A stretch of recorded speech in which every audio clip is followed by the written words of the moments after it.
Hello नमस्कार दोस्तों, स्वागत आपका मेरे यूट्यूब चैनल नसीब एलएलबी पर। दोस्तों, आज वीडियो में हम बात करेंगे, यदि कोई व्यक्ति डिस्प्यूट वाली प्रॉपर्टी को खरीद लेता है या किसी प्रॉपर्टी का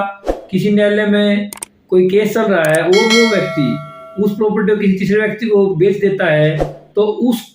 प्रॉपर्टी बेचने वाले का और खरीदने वाले का उस पर क्या असर होता है और वो प्रॉपर्टी जो बेची गई है उसका क्या होगा। आज की वीडियो में हम ये चर्चा करेंगे। इससे पहले वीडियो शुरू करें, आपको बता दें, यदि आप लीगल टॉपिक में इंटरेस्टेड हो तो हमारे चैनल को लाइक और सब्सक्राइब कर लें, तो आप बेल आइकन को जरूर प्रेस कर लें ताकि हमारे द्वारा बनाई गई कानून के ऊपर नई नई वीडियो की जानकारी नोटिफिकेशन सबसे पहले आप तक पहुंच सके। दोस्तों, जब भी कोई व्यक्ति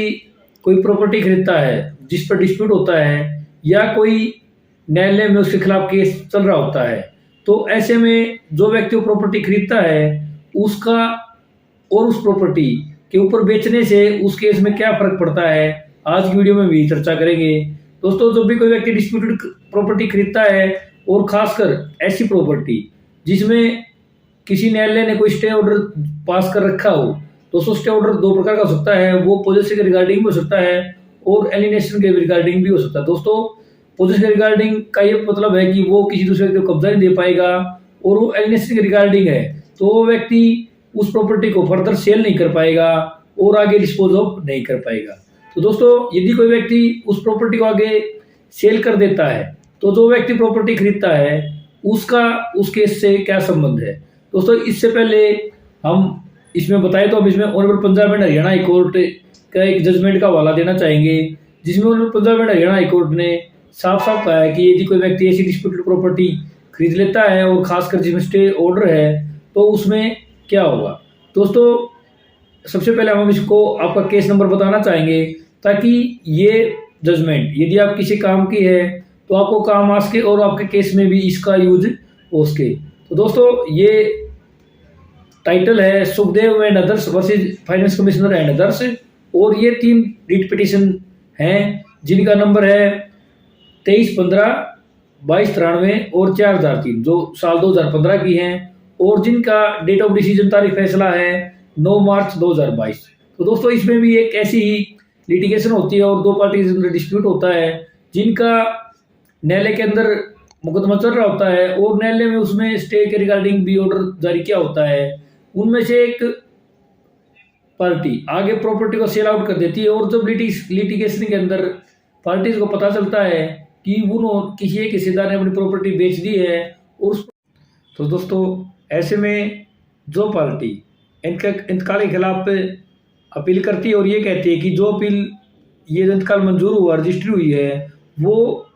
सिविल न्यायालय के जो स्टे ऑर्डर है उसके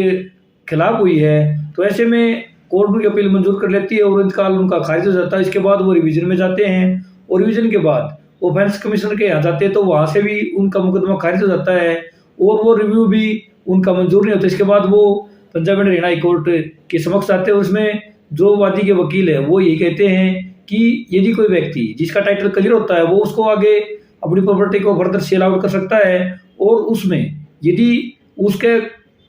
दावे में या उसके हक में कोई डिफेक्ट निकलता है तो भी ऑर्डर के बाउंड होता है। और ऐसे में जब जो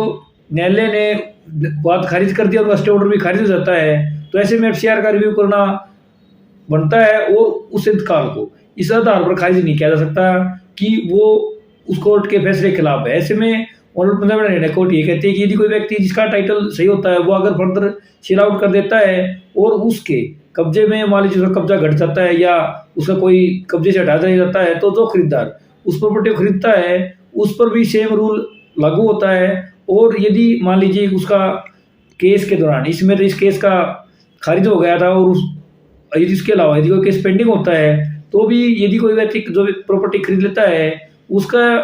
अगर जिसने उसको सेल आउट किया है, यदि उसके कोई दावे में कमी रह जाती है तो वो सब्जेक्ट टू ऑर्डर होता है और जो व्यक्ति उस प्रॉपर्टी को खरीदता है उसमें भी वो इसी प्रकार लागू होता है जैसे उसने बेचने वाले के समक्ष लागू होता है। तो दोस्तों, आशा करते हैं आज आपको मेरी वीडियो पसंद लाइक कर लें, चैनल को सब्सक्राइब कर लें। इसके अलावा यदि आपकी कोई शिकायत या सुझाव है तो कमेंट बॉक्स में लिखकर जरूर बताएं। धन्यवाद।